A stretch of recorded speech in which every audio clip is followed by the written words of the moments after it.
거룩하신 주님, 우리가 오늘도 주님 앞에 있음을 인해 감사를 드립니다.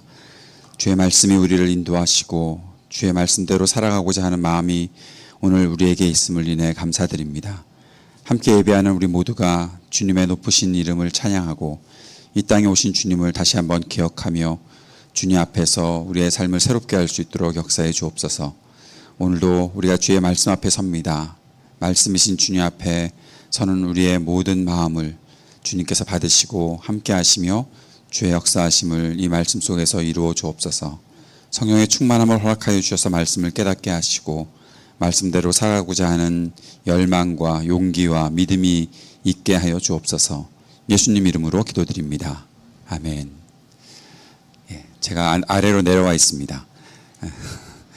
청년 찬양 예배가 뭐 좀 다른 예배가 되어야 될 것 같은데 그냥 예배 모든 스타일이 다 똑같으면 좀 그렇겠다 싶어서 청년 찬양 예배 때는 제가 아래로 내려와 있으려고 생각하고 있고요. 그리고 오늘 이 시간에 말씀을 전할 때는 청년 중에 한 형제가 그러더라고요. 뭐 김모은찬 형제라고 하는데 내가 얘기했나? 그러더라고요. 설교가 항상 왜 마침표로 끝나야 되냐고. 설교가 마침표로 끝나는 설교가 그렇게 마음에 안 든다고 그랬던 것 같은데 대안을 얘기 안 하더라고요. 그래서 마침표로 끝나는 설교가 아니라면 물음표도 있어야 되겠고 느낌표도 있어야 되겠고 심지어 말줄임표도 있었으면 좋겠고 뭐 그런 생각이 들어서 오늘은 물음표도 있고 느낌표도 있고 그리고 시간이 되면 말줄임표로 끝나는 그런 설교로 한번 여러분과 함께 말씀을 나눠보고자 합니다. 여러분과 함께 오늘 나눌 말씀은 요한복음 4장 3절부터 14절까지 말씀을 같이 읽고 그리고 그 이후에 27절까지도 함께 보도록 하겠습니다. 요한복음 4장 3절부터 14절까지만 우리 함께 성경을 봉독하도록 하겠습니다. 같이 읽겠습니다. 시작. 유대를 떠나사 다시 갈릴리로 가실새 사마리아를 통과하여야 하겠는지라. 사마리아에 있는 수가라 하는 동네에 이르시니 야곱이 그 아들 요셉에게 준 땅이 가깝고 거기 또 야곱의 우물이 있더라. 예수께서 길 가시다가 피곤하여 우물 곁에 그대로 앉으시니 때가 6시쯤 되었더라. 사마리아 여자 한 사람이 물을 기르러 왔음에 예수께서 물을 좀 달라 하시니 이는 제자들이 먹을 것을 사러 그 동네에 들어갔음이러라. 사마리아 여자가 이르되 당신은 유대인으로서 어찌하여 사마리아 여자인 나에게 물을 달라 하나이까 하니 이는 유대인이 사마리아인과 상종하지 아니함이로라. 예수께서 대답하여 이르시되 내가 만일 하나님의 선물과 또 내게 물 좀 달라 하는 이가 누구인 줄 알았더라면 내가 그에게 구하였을 것이요 그가 생수를 내게 주었으리라. 여자가 이르되 주여 물기를 그릇도 없고 이 우물은 깊은데 어디서 당신이 그 생수를 얻겠사옵나이까. 우리 조상 야곱이 이 우물을 우리에게 주셨고 또 여기서 자기와 자기 아들들과 짐승이 다 마셨는데 당신이 야곱보다 더 크니이까. 예수께서 대답하여 이르시되 이 물을 마시는 자마다 다시 목마르려니와 내가 주는 물을 마시는 자는 영원히 목마르지 아니하리니 내가 주는 물은 그 속에서 영생하도록 솟아나는 샘물이 되리라. 아멘. 오늘 저는 여러분과 함께 말씀을 나눌 때 이 말씀 제목을 예수님과 동문서답이라는 제목을 잡아보았습니다. 예수님과 이 여인의 대화가 어떤 대화인지 여러분은 지금 읽으셨으니까 조금 아실 텐데 저는 어려서부터 이 본문을 계속 읽어가면서 예수님과 이 여자가 정말 제대로 문답을 주고받는가? 예수님이 물어보셨던 것에 대해서 여자가 물어본 것에 대해서 예수님은 제대로 대답하고 여자는 제대로 대답했는가? 아닌 것 같다라는 생각이 많이 찾아오더라고요. 그러면서 뭔가 길을 찾고 있는 것 같긴 한데 처음에 이제 보면 7절에 보니까 사마리아 여자 한 사람이 물을 기르러 왔을 때 예수님께서 물을 좀 달라 하셨어요. 물을 좀 달라. 그랬더니 물을 좀 달라. 그러면 뭐라고 대답해야 됩니까? 물을 드리면 되고 말하지 않고 물을 드리면 되고 아니면 못 주겠어요. 뭐 그랬으면 되겠는데 한다는 소리가 여자가 뭐라고 합니까? 9절에 보면 당신은 유대인으로서 어찌하여 사마리아 여자인 나에게 물을 달라 하나이까. 저는 이것도 사실 우리는 물론 이미 성경을 오랫동안 읽었던 사람들이고 성경의 배경을 알고 있는 사람이기 때문에 사마리아 사람들과 유대인들이 상종하지 않는 그런 관계를 알고 있으니 이 여자가 이렇게 물을 수도 있겠다 생각을 하는데, 만약에 그런 지식이 전혀 없는 예수님이 물 좀 달라고 그렇게 얘기했는데 여자가 당신은 유대인이고 나는 사마리아인이고 그러면 지금 물을 주겠다는 거야 말겠다는 거야, 거기에 대해서 궁금함이 생기지 않겠습니까?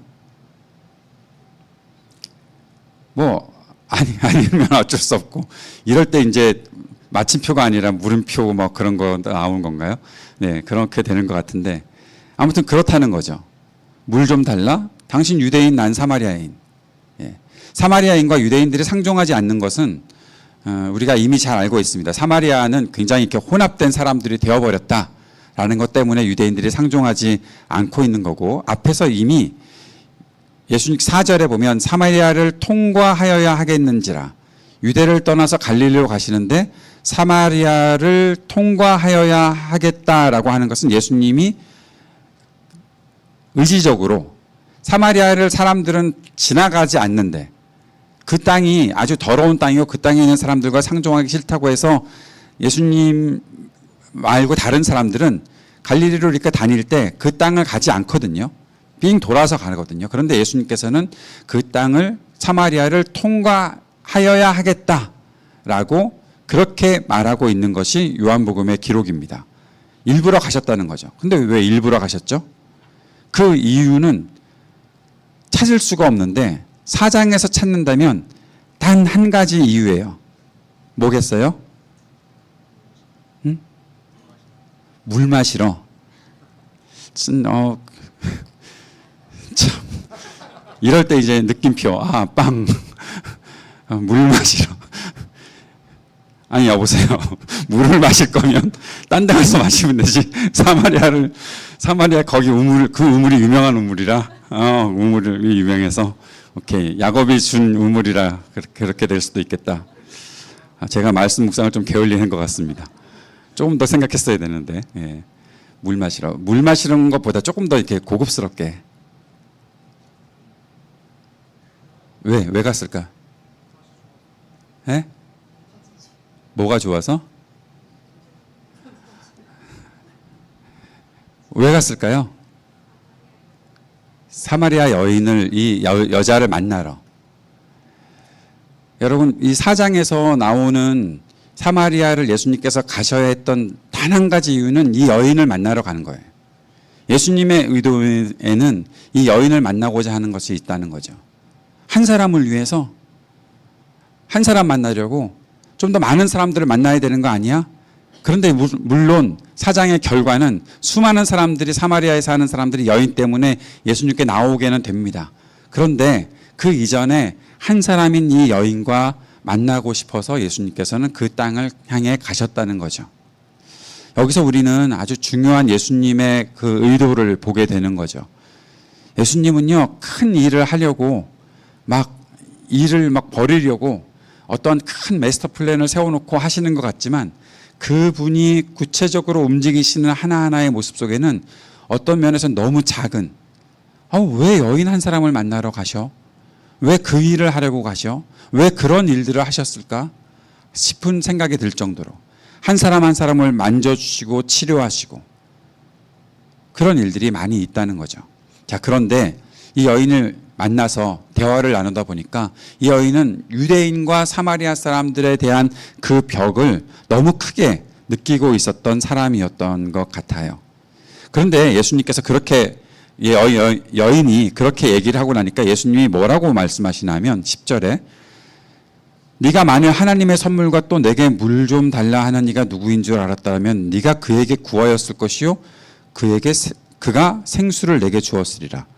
이 말은 또 좀 전에 질문과 맞냐고요. 당신은 유대인, 나는 사마리아인, 그런데 왜 당신이 나한테 물 좀 달라고 합니까? 근데 예수님이 거기에 대해서 대답을 안 하시고, 내가 누구인 줄 알았다면 네가 나한테 구했을 것이고 내가 너한테 생수를 주었을 거다 말씀하시는 거죠. 근데 예수님께서 그렇게 얘기를 하니까 이 여인은 물 기를 그릇도 없고 우물은 깊은데 당신은 그 생수를 어디서 어떻게 얻겠냐고 라고 얘기를 하는 거예요. 도대체 주고자 하는 것이 무엇입니까? 라고 묻는 것도 아니고 그 하나님의 선물이라는 것이 무엇이냐고 묻는 것도 아니고 지금 이 우물이 깊은데 뭘로 당신이 물을 길어서 나한테 주겠느냐라고 하면서 그러면서 12절에 이 우물에 대한 이야기를 해요. 우리 조상 야곱이 이 우물을 우리에게 주셨고 또 여기서 자기와 자기 아내들과 짐승이 다 마셨는데 당신이 야곱보다 큽니까? 얘기가 지금 처음에 물 좀 달라고 했는데 지금 어디까지 가고 있어요? 당신이 야곱보다 큽니까? 라고 하고 있는 거죠. 이만큼 동문서답이 어딨냐고요. 여러분 이런 식으로 얘기해 본 적 있으세요? 나한테 이따가 한 5천 원만 나한테 빌려줄 수 있어요? 라고 얘기를 했는데 나중에 보면서 나한테 한다는 소리가 당신이 문지웅보다 큽니까? 라고 물어보는 거죠. 말이 안 통하는 거죠. 그랬더니 예수님께서 이렇게 말씀하세요. 이 물을 마시는 자마다 다시 목마르려니와 내가 주는 물을 마시는 자는 영원히 목마르지 아니하리니 내가 주는 물은 그 속에서 영생하도록 솟아나는 샘물이 되리라. 당신이 야곱보다 크냐는 질문에 또 대답 안 하세요? 예. 영생하도록 솟아나는 샘물이 되리라. 이런 대화가 어딨냐고요, 세상에. 저는 아무리 생각해도 이런 대화가 뭔가 이렇게 오가는 말이 뭐 뜻은 하나하나 해석하고 할 수가 있겠지만 이 중간에 뭐 다른 사건이 혹시 있지 않을까? 다른 이야기들이. 요한이 이런 것을 압축해서 이것만 기록해 놓은 것은 아닐까? 뭐 그런 의문도 생겼던 것이 사실이에요. 하여튼 그렇게 얘기를 하고 나서 15절에 보면 이 여인이 그 물을 달래요. 내가 여기 물 길러 오지도 않게 해달래요. 이 여인이 굉장히 귀찮은 것 같아요. 이 여인이 물을 기르러 올 시간에는 다른 사람들은 물을 기르러 오지 않는 것을 봐서 이 여인은 사람들을 만나는 것이 별로 좋은 일이 아니었던 것 같아요. 그랬더니 예수님께서 이제 이 동문서답의 정점을 찍습니다. 16절 가서 내 남편을 불러오라. 물 좀 달라고 했는데 남편 데리고 오라고 지금까지 가고 있는 거죠. 좀 전에는 당신 야곱보다 큽니까? 라고 물어봤었는데 남편 데리고 오라고 하니까 지금 이게 무슨 말일까? 그런데 남편 불러오라고 하니까 나는 남편이 없습니다. 라고 얘기를 하고 나는 남편이 없다고 했던 그 말을 들으신 예수님께서 17절에 네가 남편이 없다고 하는 말이 옳다라고 말씀하고 있어요. 그리고 나서 18절 너에게 남편 5이 있었고 지금 있는 자도 내 남편이 아니니 내 말이 참되도다. 그 요한일서 4장 18절과 요한복음 4장 18절을 헷갈리면 굉장히 큰 착각이 일어난다는 거 아십니까? 요한일서 4장 18절은 사랑에 대한 말씀을 하고 있어서 그 주례하는 결혼식 주례자들이 보통 요한일서 4장 18절을 많이 하는데 잘못해서 요한복음 4장 18절을 읽어서 요한복음 4장 18절을 펴놓고 그게 요한일서인지 알고 읽다가 너에게 남편 5이 있었고 이런 사건이 있었다는 이야기를 들었던 적이 있습니다만 아무튼 이 여인에게 너 남편 5 있었지? 근데 지금 있는 사람도 네 남편 아니지? 라고 묻고 계시는 거고 그랬더니 19절에 내가 보니 선지자로소이다. 무슨 말입니까? 맞췄다 그거 아니에요. 어떻게 알았어요? 남들한테 숨기고 살았던 나의 비밀을 당신이 어떻게 알았어요? 라고 이야기하고 있는데 이제 아까 거기까지가 정점인 줄 알았던 동문서답의 하이라이트 20절 우리 조상들은 이 산에서 예배하였는데 당신들의 말은 예배할 곳이 예루살렘에 있다 하더이다. 물 좀 달라고 하고 지금 물 줬어요? 안 줬어요? 안 줬어요. 아직 물 안 줬어요. 그런데 예배할 곳이 예루살렘에 있다고 하는데 어떤 곳에서 예배를 드려야 되냐라고 물어보고 있는 거죠. 아무튼 요한복음을 4장을 읽다 보면 예수님 물을 못 마셨습니다. 제자들이 돌아왔는데도 제자들도 예수님께 물을 줄 생각을 하지 않아요. 예수님이 목이 말랐던 것은 맞을까? 뭐 그런 생각이 들 정도예요. 자, 그런데 많은 사람들이 여기서 이 여인이 예배에 대한 이야기를 했을 때 자신의 부끄러운 일들이 밝혀지니까 예배로 이 주제를 확 바꾼 것이 아니냐라고 그렇게 사람들이 이야기를 보통 합니다. 여러분 생각도 그런 생각은 들지 않으세요? 그랬을 수 있겠다. 지금 물 좀 달라고 하다가 유대인 사마리아인 그러다가 뭐 누가 크냐, 뭐 야곱보다 크냐, 아니면 뭐 어떻게 하냐, 뭐 그러다가 남편 데리고 오라고 하니까 선지자다. 그러다가 그러다가 이제 예배에 대한 이야기로 넘어가는 걸 보니까 이 여인이 자신의 속마음, 자신의 그 과거가 드러나는 것을 원치 않아서 확 영적인 일로 턴해서 예배는 어떻게 해야 됩니까? 라고 질문한 것이 아닐까 하는 생각을 하게 된다는 거죠. 근데 저는 그렇게 생각하지 않아요. 저는 예수님께서 이 여인이 예배에 대한 이야기를 꺼냈을 때 그 예배에 대한 이야기는 자신의 부끄러운 과거를 감추려고 도망치듯 예배로 옮겨가는 거. 여러분 보통 우리도 그런 때가 좀 있지 않습니까? 사람들과 뭔가 대화하고 나눔의 시간에 가족 모임을 하거나 뭐 나눔터 모임을 하다가 뭐 자신에 대한 어떠한 약점이 좀 드러나는 것 같으면 갑작스럽게 영적인 이야기를 막 하면서 요즘 내가 말씀을 좀 더 많이 읽어야 되는데 말씀이 잘 들어오지 않아요. 뭐 그런 거. 안 그래요? 네. 안 그러면 다행인데 보통 교회 생활 좀 한 사람들 그리고 교회에서 쓰는 언어들에 익숙한 사람들은 그것이 아주 거룩한 자신의 삶인 것으로 사람들이 알 수 있게끔. 여러분 그런 생각 하잖아요. 내년에 이제 기도 제목 여러분 쓰실 텐데 2025년 기도 제목을 써서 낼 때도 자신의 어떠한 정말 필요하고 갈급한 그런 마음들을 기도 제목으로 써서 함께 사람들이 기도해 줬으면 좋겠다 하는 그런 마음들이 있는데 그 갈급함들이 육체적인 어떠한 연약함, 심적인 연약함 그런 것들을 좀 강하게 만들고 싶은 그런 기도가 우리 속에 있는데 혹시라도 그런 기도 제목을 누군가가 알게 되면 너는 아직도 그런 것 가지고 기도해? 너는 아직도 그런 문제를 해결 못했어? 라고 사람들이 뭐라고 할까봐 조금 더 이렇게 거룩해 보이는, 조금 더 영적으로 보이는 그런 기도의 제목들로 이렇게 바꾸어서 감춰놓는 그런 경우들이 있다는 거죠.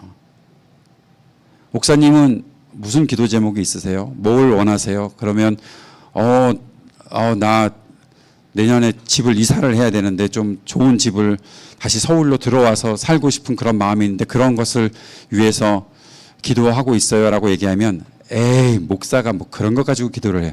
목사님은 좀 이렇게 말씀을 잘 전하고 영적인 어떠한 리더십을 갖기 위해서 거룩한 하나님의 나라를 구하면 하나님께서 당신에게 그런 거 안 채워주시겠냐고 그렇게 얘기할까 봐 무서워서 나는 거룩한 하나님의 사람으로 쓰임받기를 원해요. 기름 부으심이 있었으면 좋겠어요. 뭐 그런 거.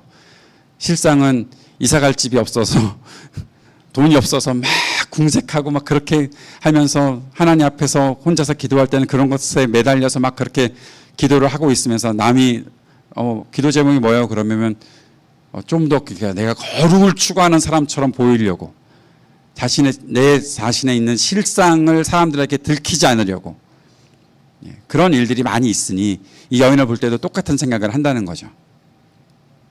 그런데 그게 아닌 것 같아요. 제가 볼 때는. 왜 그런가 하면 왜 여인이 남편이 그동안 5이나 있었고 지금 이 살고 있는 남자도 남편이 아니라고 할까? 왜 이 여인은 그런 삶들을 살고 있었을까? 물론 사회 구조가 그를 그렇게 살 수밖에 없게끔 만들어 놓았을 수도 있고 여인이 툭하면 버림받는 그런 시대, 뭐 이혼 증서가 법적으로 이렇게 효력을 갖고서 해야 되는데 그런 것들 남자들한테는 아무 소용없고 그냥 자신이 살다가 실진나면 여자를 막 버리고 막 그러니까 그런 것 때문에 힘들어했던 이 여인의 과거가 있었을지 모르겠으나 그런 어떠한 일들을 추구하면서 자신의 삶에 있었던 가장 그 삶의 중심에 있었던 갈증, 나는 정말 하나님 앞에 예배자로 살고 싶고 나는 정말 하나님을 온전히 예배하는 삶을 살고 싶은데 그게 잘 이루어지지 않는 것을 보면서 다른 일들로 자꾸만 뭔가를 더 덧붙여 놓고 살았던 그것이 이 여인에게는 어떤 면에서는 이 남자가 좋을까? 저 사람은 나의 삶을 좀 채워줄 수 있을까? 저 사람 저렇게 따라가면 내가 이런 것들을, 이 갈증들을 좀 내가 덮는 것처럼 그러한 일들을 할 수가 있을까? 무엇으로 내 아픔과 무엇으로 내 상처와 무엇으로 내 부끄러움들을 다 뒤엎어 놓을 수 있을까? 사람들을 만나지 않으면 될까? 그러니까 사람들을 만나지 않을 수 있는 그런 시간에 가서 물을 기르면 될까? 등등 여러 가지 것들로 자신을 그냥 켜켜이 쌓아 놓아서 정말 중심에 있는 것이 드러나지 못하도록 그 만족을 찾아다니고 있었던 것은 아니었을까? 물론 이 여인이 약한 사람이고 이 여인에게 있었던 상처들이 정말 아픈 일들임에도 불구하고 그것이 정말 누군가를 찾아가서 그 일들을 해결해 줄 수 있는 그 해결사를 만나는 그런 일들을 찾지 못하게끔 다른 것들로 다 쌓아놓는 일들이 되지 않았을까? 그렇게 살고 있었던 이 여인을 예수님께서 일부러 찾아가셔서 물 좀 줄래?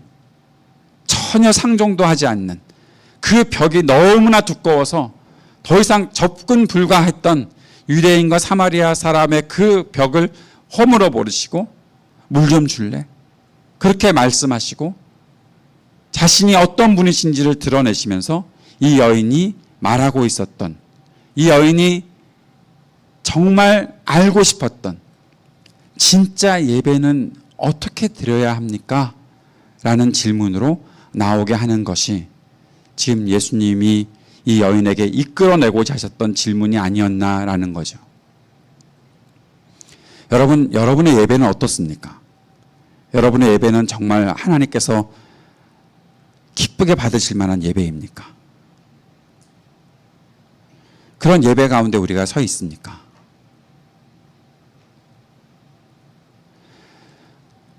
내가 예배를 잘 못 드리는 것은, 내가 예배가 잘 안 된 것은 누구 탓이고 그렇게 돌리기 전에 내가 정말 하나님을 만나고자 하는 마음, 하나님을 만나서 그 안에서 하나님께서 내게 뜻하신 바를 내가 깨닫고자 하는 마음이 있느냐 하는 거죠. 그것을 찾지 못하는데도 불구하고 이런저런 핑계거리만 대고 살고 있는 것이 우리의 모습은 아닌가 하는 거죠. 이 여인에게 예수님께서 말씀하십니다. 어디에서 예배하는가가 중요한 것이 아니라 무엇으로 예배하는가가 중요하다. 우리는 아는 것을 예배한다라고 말하고 있고 하나님을 아는 지식에 대한 중요성을 말하면서, 그리고 23절에 하나님께 예배하는 자들은 영과 진리로 예배할 때가 온다. 하나님은 영이시니 예배하는 자가 영과 진리로 예배할지니라. 영은 하나님을 만나는 아주 중요한 통로가 되는 겁니다. 하나님은 영이시기 때문에 내가 영적 존재임을 확인할 수 있어야 하나님을 만날 수 있습니다. 예배는 하나님과의 만남이라는 정의를 사람들이 많이 내립니다. 그런데 그 영이신 하나님을 만나려면 내 영이 회복되어야 되는 거예요. 내 영이 회복되지 않고 내 영이 살아나지 않고 그저 죽은 영으로는 하나님을 예배할 수가 없어요. 그 앞으로 나아가야 하는 거예요. 그 영을 살려주시는 분이 바로 그리스도이십니다. 그리고 그 영을 찾도록 하시는 분이 성령 하나님이십니다. 진리는 말씀이에요. 진리로 예배해야 된다는 것은 하나님의 말씀 앞에 내가 머물러 있느냐, 그 말씀을 따라가느냐 하는 거예요.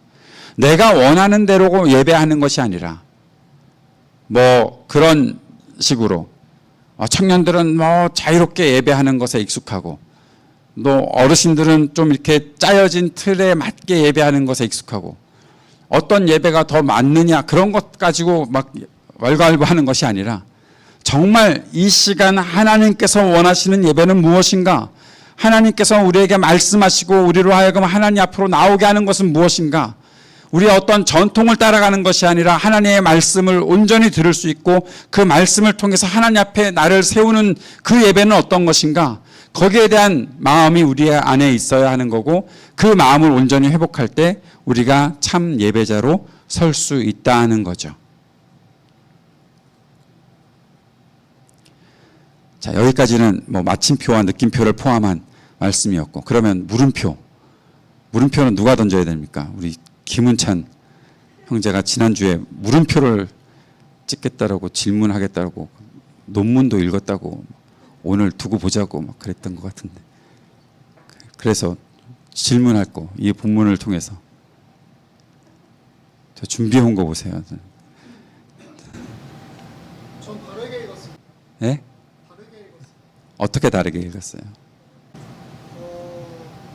우물을 예수님께서 가셨고, 그리고 사마리아 여인이 물을 떠오는 장면이 저는 신랑 되신 예수님이 인류를 위해 결혼한다라는 존재의 문학적 서사시를 가지고 있다고 생각을 하기 때문에 좀 굉장히 다르게 읽었습니다. 왜냐하면 요한복음 1장에 그 결혼식 얘기가 2장에. 2장에 결혼식 얘기가 나오고, 그리고 많은 고전 문학들이 한 남성이 우물가에 가서 여성에게 물을 달라고 한 후에 그 밤에 동침을 하면서 결혼의 서사시가 나오는데, 여기서는 사마리아 여인을 비유하여서 인류와 결혼을 한 신이다라고 저는 해석을 했는데, 그런 해석이 맞는지 일단 궁금하고, 두 번째가 예배에 관해서인데, 영과 진리로 예배를 한다고 하는데 영이라고 하는 것이 너무나도 추상적이고 어떠한 형태로 나오는지도 너무나도 다 다르기 때문에 다른 종교에서도 영이 존재하는지에 대해서 궁금하고 그렇습니다. 다른 종교에서 영이 실제로 존재하는지에 대해서 말을 하려면 시간이 오래 걸릴 것 같고, 오늘은 고속행 우리 사주기 저것도 있어서 많이 이야기가 어려울 것 같은데, 아무튼 짧게 설명을 하면서 나간다면, 저는 그것이 예수님이 하나님과 이 백성의 어떠한 결혼으로 생각하는 것으로 요한복음의 초반부가 이렇게 이어지는 것에서 우물에서 예수님이 여인을 만난 것을 같이 볼 수 있지 않느냐라는 의견이 굉장히 신선하고 좋은 것 같아요. 왜냐하면 그것이 예배와 전혀 연관성이 없는 이야기다라고 볼 수 없는 게 뭔가 하면, 예배는 어쨌든 하나님과 우리가 함께 있다는 것에 아주 큰 정점을 이루는 것이거든요. 예배는 하나님과 사람의 만남입니다라고 말하는 것이 저는 가장 좋은 예배에 대한 해석이라고, 정의라고 생각을 하거든요. 근데 그 만남이 지나치다가 그냥 봤네, 괜찮은 사람 내가 만났네 정도가 아니라, 그 만남을 통해서 앞으로의 미래에 좋은 관계를 맺어 나가는 것이라면, 이 우물에서 이 여인과 예수님의 만남이 우리가 하나님을 만나고 하나님께서 우리에게 주시는 그 선물이 무엇인지를 알 수 있는 아주 중요한 포인트가 되는 거고, 그것을 통해서 내가 하나님께 예배하는 일들, 여러분 오늘도 주일 오전 11시에 예배를 함께 하고, 오늘 이 시간에도 우리가 함께 예배하면서 우리에게 있어서 가장 중요한 의미는 무엇입니까? 이 예배를 통해 내가 하나님 앞에 있다는 것, 이 예배를 통해 내가 하나님과 관계를 맺고 있다는 것, 내가 하나님 앞에 예배자로 서 있다는 것, 내가 하나님의 자녀로 살고 있다는 것, 그것을 증거하는 것보다 중요한 것이 어딨겠어요? 예배를 드리고 우리가 집으로 돌아가는 그 순간에도 예배라는 이 공동체 예배를 통해서, 삶의 예배는 계속해서 이어지지만 그 예배를 통해서 우리가 분명하게 증거되는 것이 무엇이겠어요? 결혼식에서 남편과 아내가 서약을 하고, 신랑과 신부가 서약을 하고 남편과 아내로 서는 것처럼, 그 일들을 통해서 앞으로 평생 함께 하겠습니다라고 그렇게 선언하고 약속하는 것처럼, 오늘 이 여인과 예수님과의 만남이 우리가 하나님을 만나는 그 아주 중요한 시간이 되고 결혼식의 시간이 된다면, 우리가 매주 또 공동체에 정해진 시간에 예배를 하면서 우리는 그 약속의 관계입니다, 하나님과 내가 약속의 관계입니다 라는 것을 드러낼 수 있는 시간이 된다는 거죠.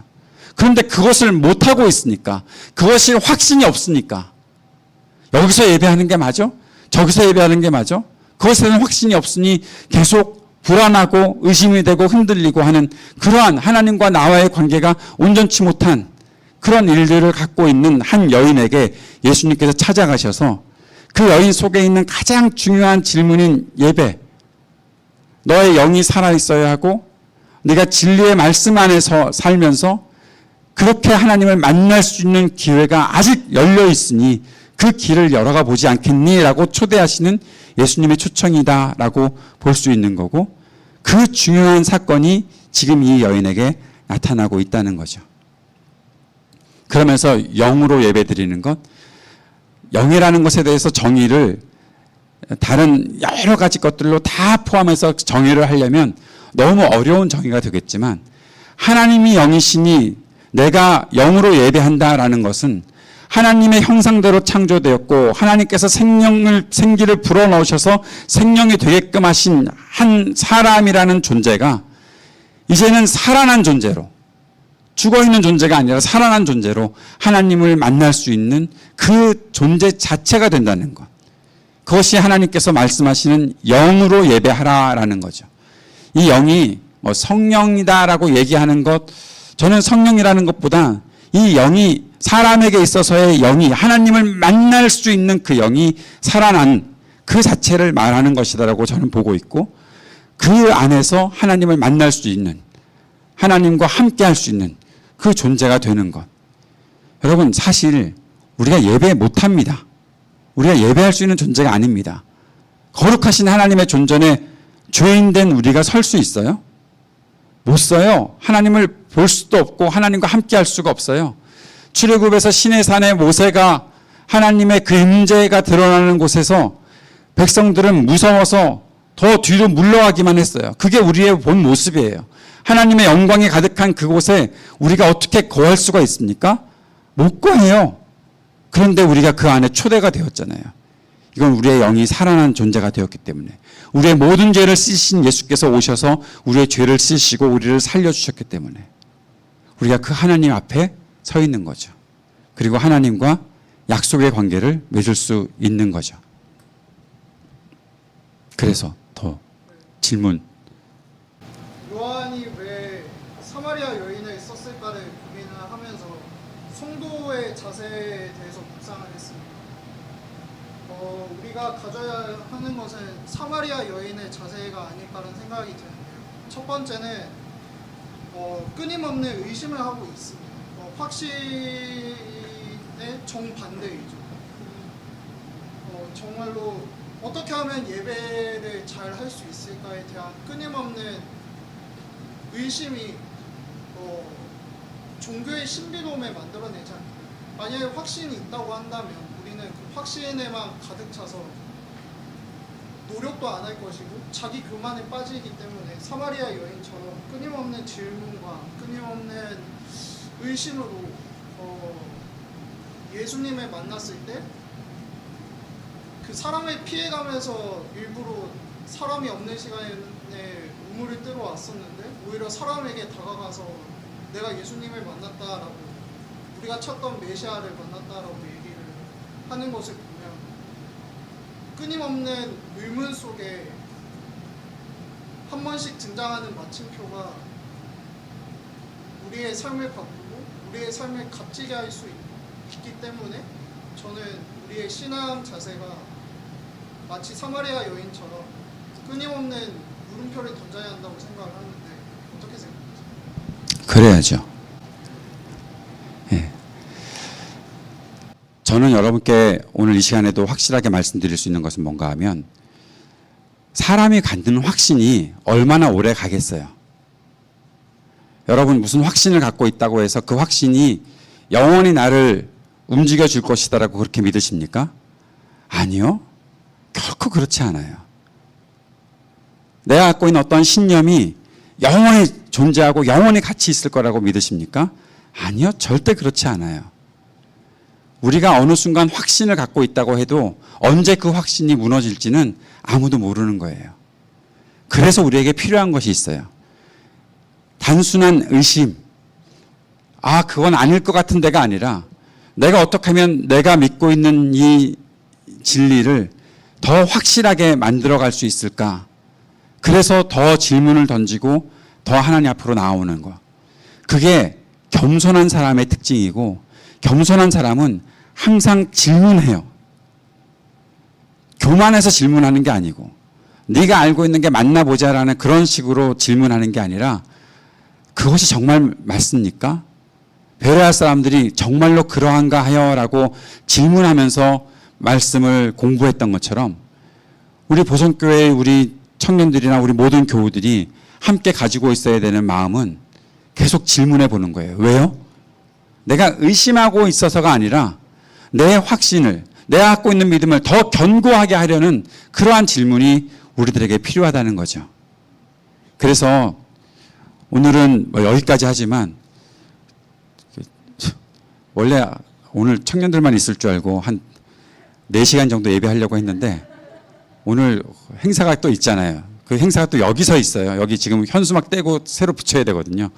그래서 오늘 많이 못하지만 예배가 끝나고 나서도 계속 질문하고 또 생각해보고 또 그것에 대해서 나눠보고 하는 그런 일들이 있었으면 좋겠어요.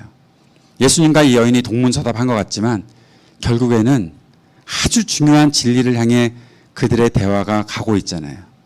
그리고 그 확신에 차 있는 이 여인은 자신이 정말 나타나기 싫었던 동네 사람들 앞에 나타나서 나의 모든 것을 알고 있는 사람을 당신들로 만나야 되지 않겠냐고 말을 했던 것이고 그렇게 주님께서 이루시는 일들이 이 사마리아에 나타나고 있다는 것입니다. 오늘 말씀은 여기서 맺습니다. 질문해 주신 은찬현재 감사하고 다른 형제 자매들도 질문이 있다면 나중에 계속해서 해나갔으면 좋겠는데 우리에게 하나님께서 주시는 은혜가 아 그래 아멘 하고 끝나고 가는 것이 아니라 정말로 그러한가? 나의 삶에서 만나는 여러 가지 일들이 정말 내가 생각하는 것이 정말 참된 일인가? 정말 진리에 가까운가? 그거 못하는 사람들은 그거 질문을 못하는 사람들은 어떻게 사는지 아세요? 이 말씀 꼭 드려야 되겠어요. 큰 소리 쳐요. 빽! 소리 지르고 말아요. 왜? 근데 우리는 그러지 않잖아요. 우리는 좋은 태도를 갖고 있는 사람들이니 정중하게 질문하고 또 함께 생각하고 그래서 또 배우고 아 내가 이 나이 때 뭘 배워가 아니라 또 배울 것이 있네. 또 내가 새롭게 갈 것이 있네. 그러한 마음들을 가지고 살았으면 좋겠습니다.